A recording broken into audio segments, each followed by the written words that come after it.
FM 87,9 RRI Tuban. Oke, baik pendengar, kita sudah memasuki program dialog aktual. Sesuai tadi saya akan mengobrol bersama Dr. Tri Kusumo, dokter spesialis penyakit dalam dari RSNU Tuban. Tapi sebelum itu mungkin dokter boleh perkenalan dulu dan disapa dulu dari pendengar RRI Tuban di pagi hari ini. Iya, selamat pagi. Assalamualaikum warahmatullahi wabarakatuh. Saya Dr. Tri Kusumo, spesialis penyakit dalam. Saya sekarang praktik di Rumah Sakit Nahdlatul Ulama Tuban.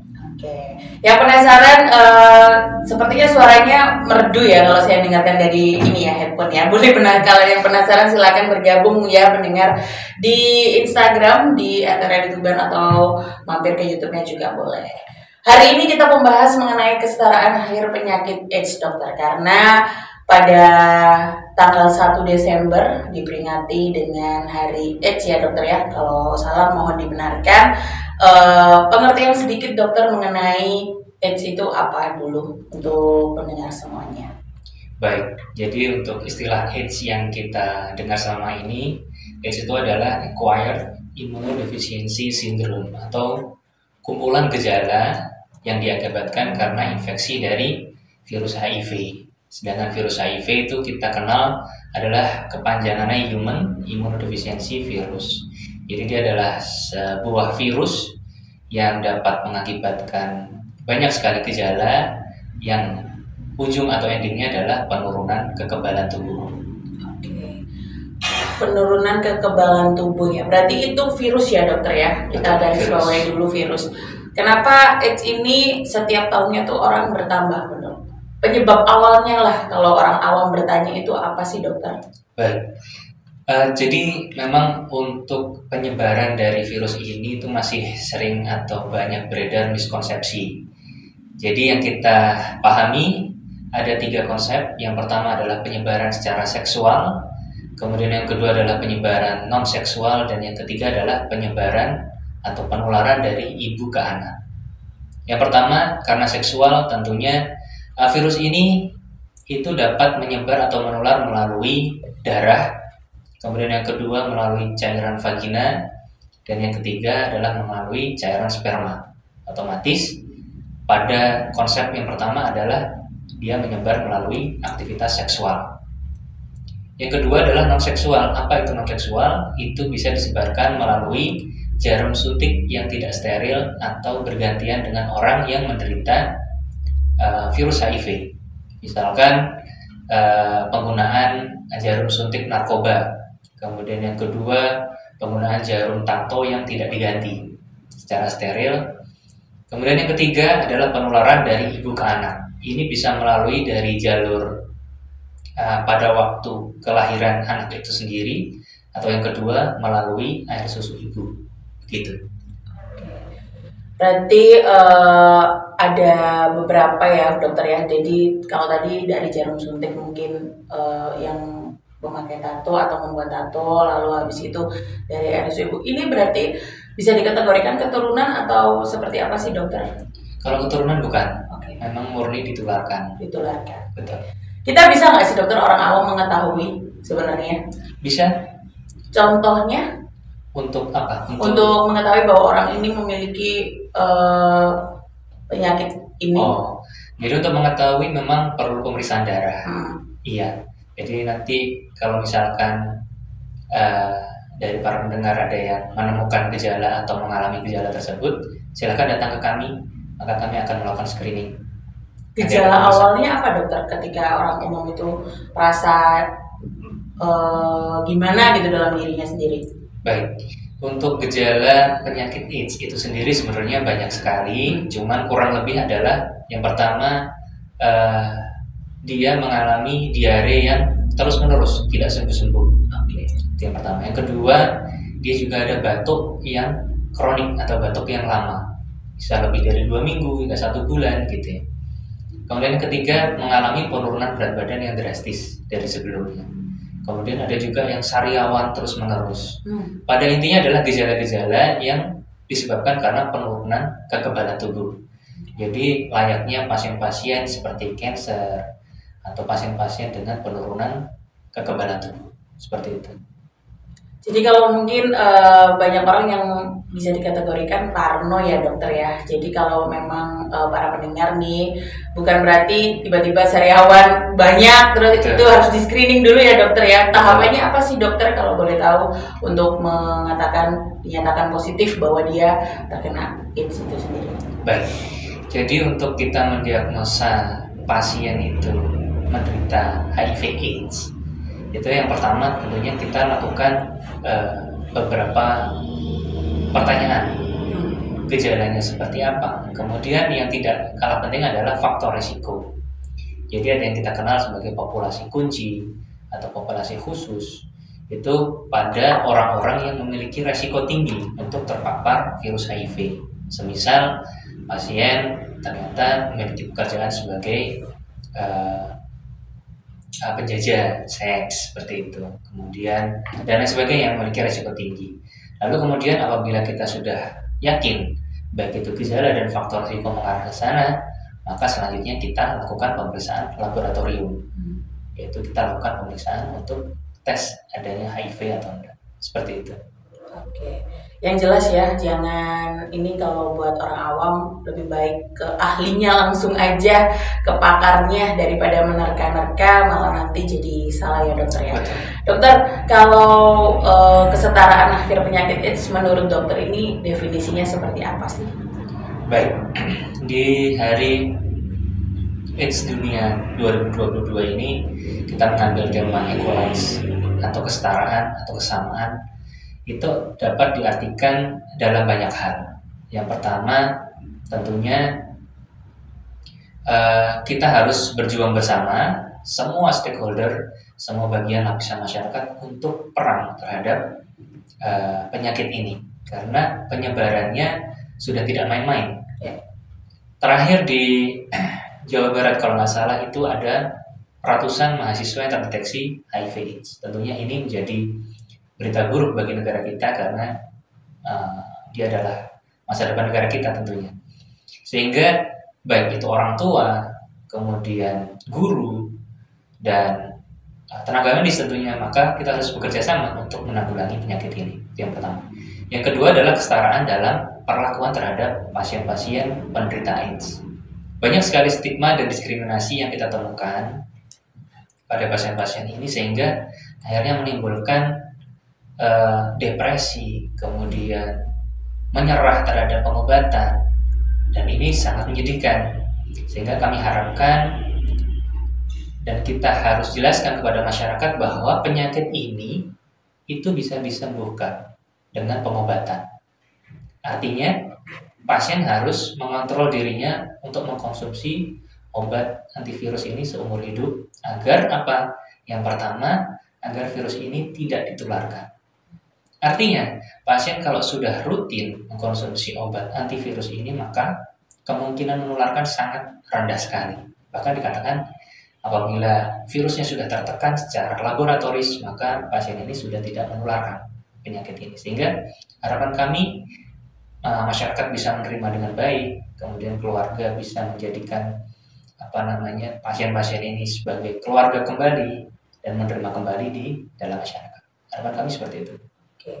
Tadi dokter sempat berbicara mengenai diskriminasi, mengenai pasien atau orang yang mengalami hal tersebut.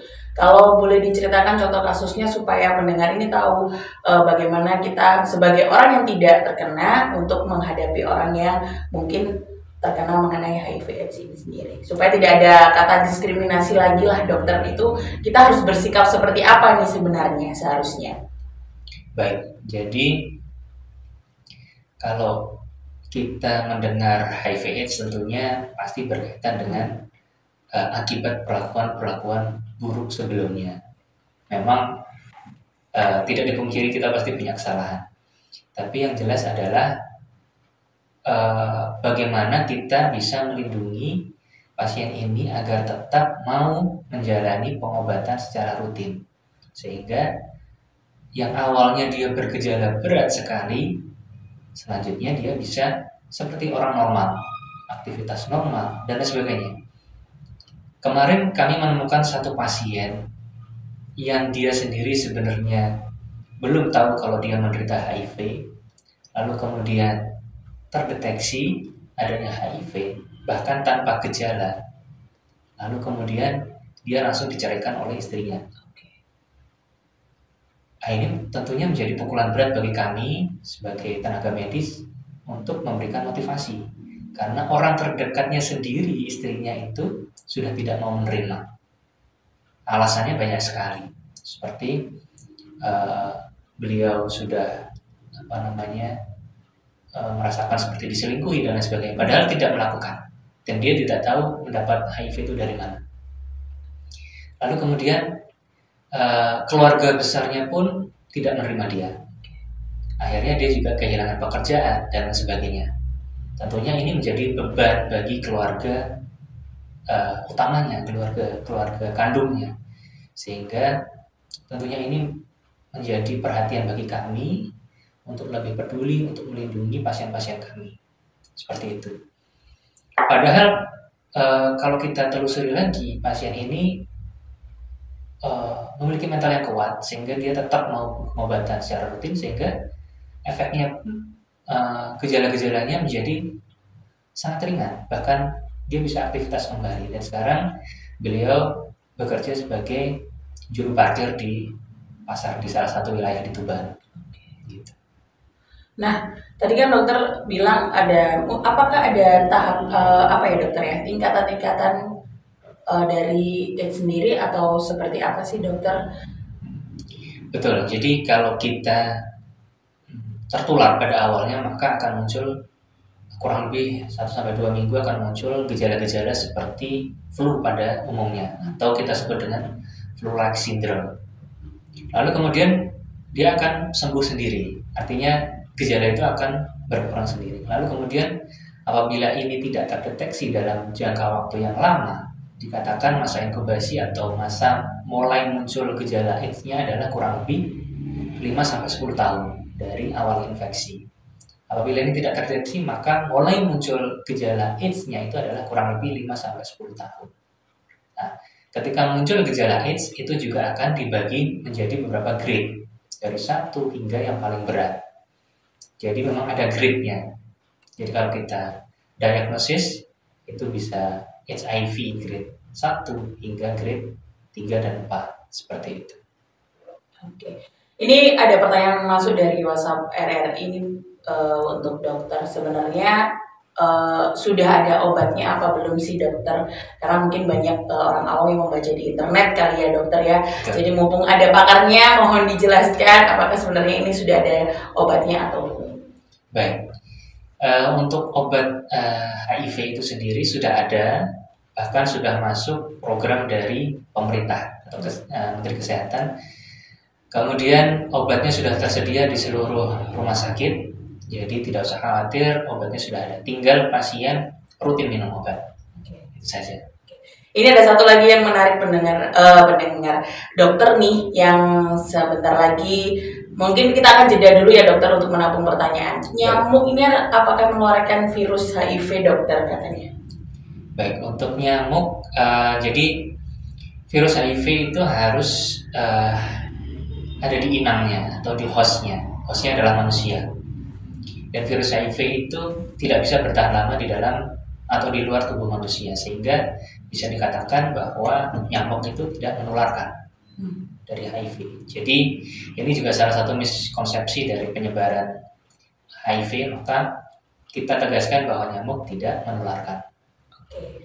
Semoga menjawab ya dari apa yang sudah disampaikan oleh dokter. Dan untuk pendengar, kita jeda terlebih dahulu untuk menunggu pertanyaan-pertanyaan yang masuk ke RRI Tuban, bisa melalui WhatsApp kami di 0857 0884 885, atau bisa mampir ke Instagram kami di @RRI Tuban untuk memberikan pertanyaan seputar kesetaraan akhir penyakit AIDS ya. Dan pendengar juga bisa bergabung di live ya untuk mengikuti dialog aktual pada pagi hari ini. Anda masih mendengarkan FM 87,9 Radio Republik Indonesia Tuban. Terima kasih pendengar yang sudah bergabung di Dialog Aktual pada pagi hari ini dan juga yang sudah bergabung melalui live Instagram ya. Saya tunggu pertanyaannya bersama Dokter Tri yang sudah hadir di studio pada pagi hari ini.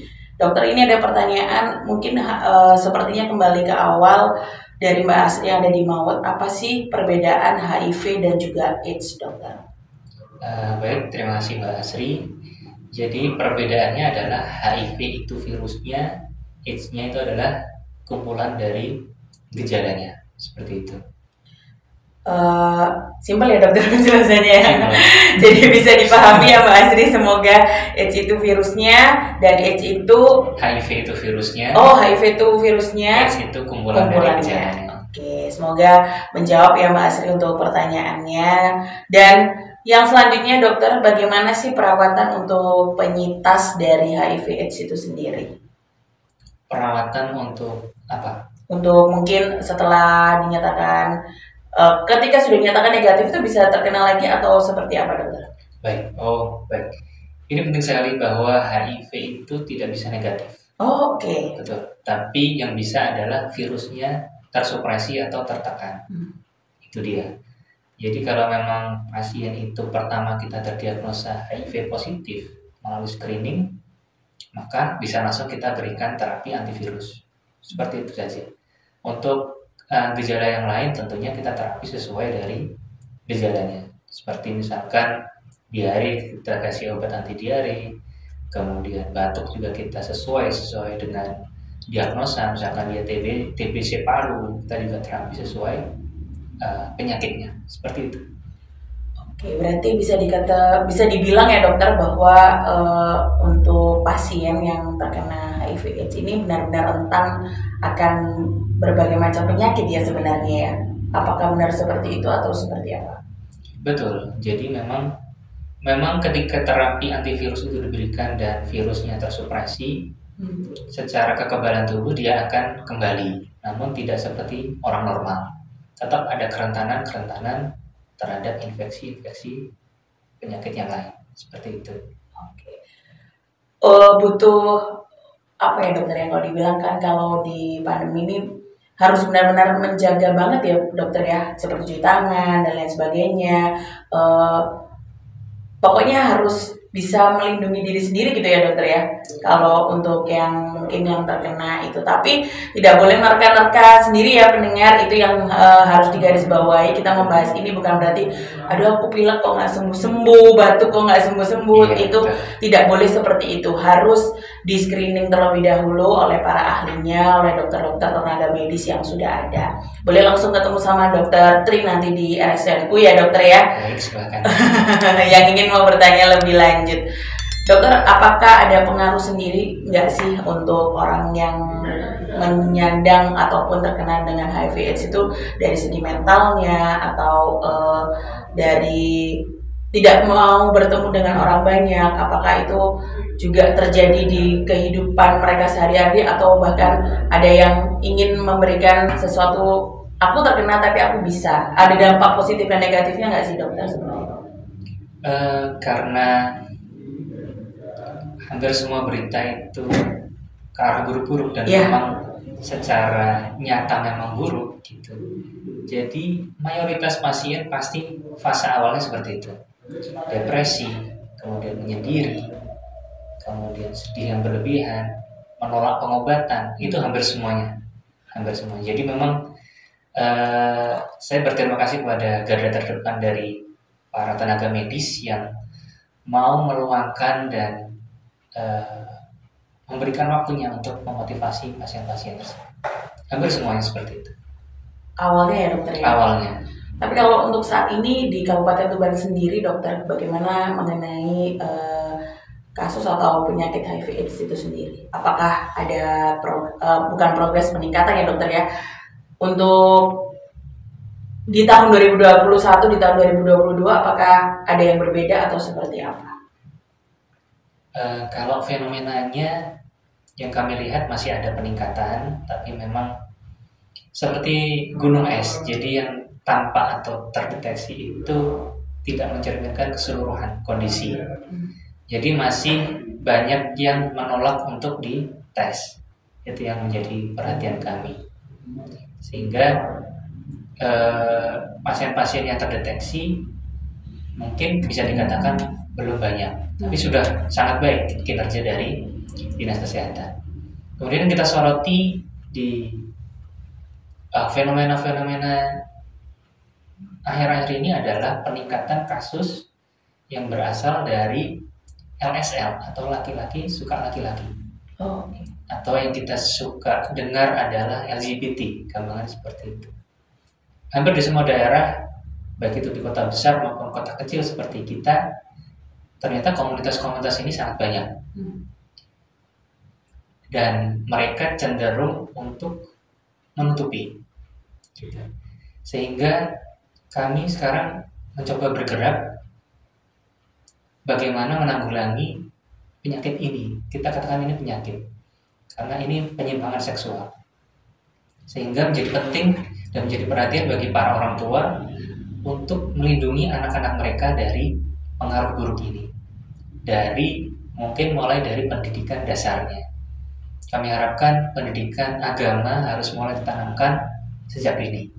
Dan harus ditanamkan bahwa perbuatan seperti itu merupakan penyimpangan seksual. Dan itu menjadi salah satu kontributor kasus HIV yang cukup banyak di semua daerah, termasuk di Tuban itu sendiri. Gitu. Oke, jadi bisa dipahami ya pendengar ya, untuk hal ini mungkin peran dari orang tua, peran dari anak-anak sekarang juga lebih baik mencegah dan membaca lah, istilahnya harus tahu ya dokter ya, untuk remaja-remaja sekarang itu harus pandai lah ya, karena sosial media, internet juga sudah banyak. Tapi kalau tidak paham juga langsung boleh tanya ke ahli-ahlinya, ke pakar-pakarnya, ke tenaga medis, itu juga sangat diperbolehkan. Dokter, apakah penularan itu bisa ini ya, tidak mengenal umur ya dokter ya sebenarnya kalau dikategorikan ya? Betul, tidak mengenal umur. Kalau orang tuanya terkena, lalu apakah anak di bawahnya pasti otomatis terkena? Baik, kalau kita kembali ke awal tadi, bagaimana penularan virus HIV itu bisa melalui ibu ke anak. Cuma dengan dua cara, yaitu melalui proses kelahiran, kemudian yang kedua melalui air susu ibu. Kami sudah berkoordinasi dan sering sekali bertemu dengan para pakar, khususnya spesialis dokter anak dan spesialis kandungan. Ini sudah sangat diantisipasi. Artinya dari awal kehamilan bahkan itu harus sudah di screening. Gitu. Harapannya adalah gimana agar anak itu tidak tertular dari ibunya sendiri. Dari proses menyusui pun sudah kita pertimbangkan dan sudah kita siapkan. Artinya penularan dari ibu ke anak bisa dikatakan sangat kecil untuk sekarang ini, karena penanggulangannya sudah sangat baik.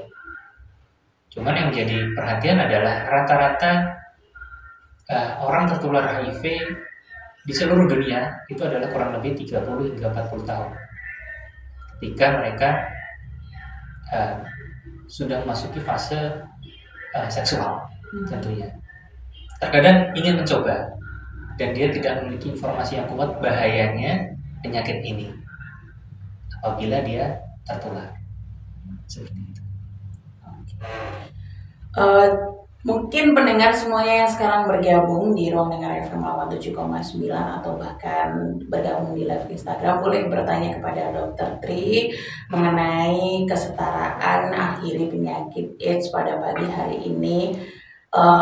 Ada harapan khusus nggak sih dokter dari tenaga medis untuk para pasien yang lagi terkena HIV/AIDS sampai detik ini, bahkan mungkin ada yang masih takut untuk screening dan lain sebagainya. Ada pesan khusus nggak sih dokter? Baik, khusus untuk para pasien kami atau orang-orang yang belum mau untuk melakukan screening walaupun dia sebenarnya tahu bahwa dia beresiko tinggi. Saya rasa kita kembalikan seberapa sayang kita kepada keluarga kita, kepada orang-orang terdekat kita. Karena memang penyakit ini tidak main-main gitu. Bahkan bisa mengancam nyawa. gitu. Kemudian pasien-pasien yang sudah menderita HIV, kami harapkan tetap semangat. Penyakit ini bisa dikontrol, dan tentunya kerahasiaan itu sangat kami pegang dari tenaga medis. Artinya kami tidak akan pernah membocorkan identitas para pasien kami, apapun caranya.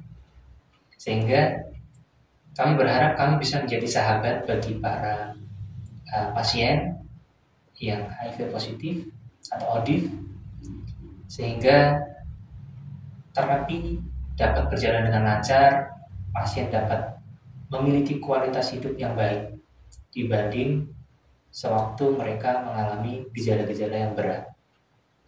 Kemudian kami juga mengharapkan pasien-pasien kami ini mendapatkan tempat yang baik di masyarakat, tetap mendapatkan pekerjaan yang layak, dan status sosial yang baik. Seperti itu. Nah, ini ada pertanyaan yang masuk nih dokter ya, dari Bunda Rosi di Tuban Kota. Ketika kalau dari mungkin ingin melangsungkan pernikahan, tiba-tiba salah satu pengantin ada yang terkena, berarti tidak bisa melakukan hubungan seksual ya dokter ya. Itu apakah ada antisipasinya atau harus seperti apa? Baik, kalau untuk hubungan seksual memang sulit karena ini pengantin baru ya. Tapi pada prinsipnya ada pencegahan-pencegahan yang bisa kita lakukan untuk dapat melakukan hubungan seksual terhadap penderita HIV, yaitu bisa menggunakan kondom, kemudian pelicin, dan tentunya harapan kami pasien HIV ini sudah mengalami supresi virus HIV itu sendiri, sehingga potensi untuk menularkannya sangat kecil. Seperti itu. Kalau pengobatannya sendiri tuh membutuhkan waktu berapa lama sih dokter, atau bahkan harus benar-benar tadi dokter mengatakan ditekan ya virusnya ya, atau ada rentan waktunya atau seperti apa? Kalau untuk pengobatan antivirusnya itu seumur hidup. Tapi kalau untuk pengobatan gejalanya sesuai dari gejalanya. Gitu. Jadi target yang dikatakan sembuh itu bukan tanpa obat untuk penyakit ini, tapi target sembuhnya adalah virus itu tidak terdeteksi di dalam darah, tapi dia masih ada di situ, sehingga harus kita tekan terus. Untuk gejala-gejala yang lain tentunya sesuai dengan penyakitnya. Bisa berhenti. Imun tadi ya dokter ya, kembali ke kekebalan tubuh itu tadi ya. Nah, kita tunggu pertanyaan-pertanyaan lagi dokter. Ini mungkin masih ada yang penasaran dan yang baru bergabung, langsung aja bisa melalui via telepon di 0356883476 atau ke nomor WhatsApp kami di 085708848885. Sebelum nanti kita tutup sesi dialog aktual pada pagi hari ini, kita kasih komposisi lagu dari Rosa Telah Mencoba.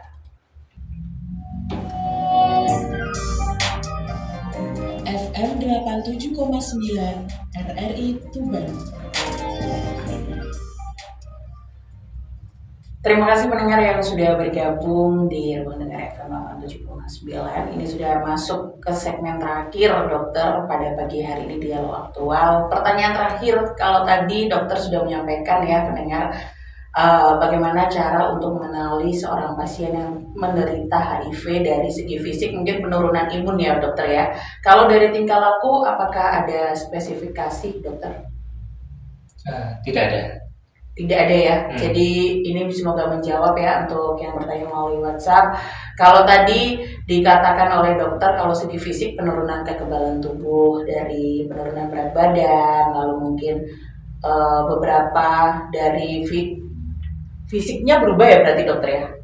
Ketika menderita AIDS berubah. Oke. Tapi kalau belum tidak kelihatan apa-apa. Oke, tidak kelihatan apa-apa. Nah, ini semoga menjawab dari pertanyaan pendengar semuanya ya. Dan terima kasih yang sudah bertanya kepada dokter pada pagi hari ini. Dokter, untuk pada pagi hari ini mengenai tema kesetaraan dari akhiri penyakit AIDS, apakah ada apa ya dokter kalau dibilang untuk bisa ada ini nggak sih dokter, semangat khusus untuk para eh, yang menderita penyakit AIDS, karena kan ternyata banyak yang bertanya ini, ada yang malu atau bahkan kasusnya bahkan ada yang sampai mungkin mengakhiri hidupnya dan lain sebagainya.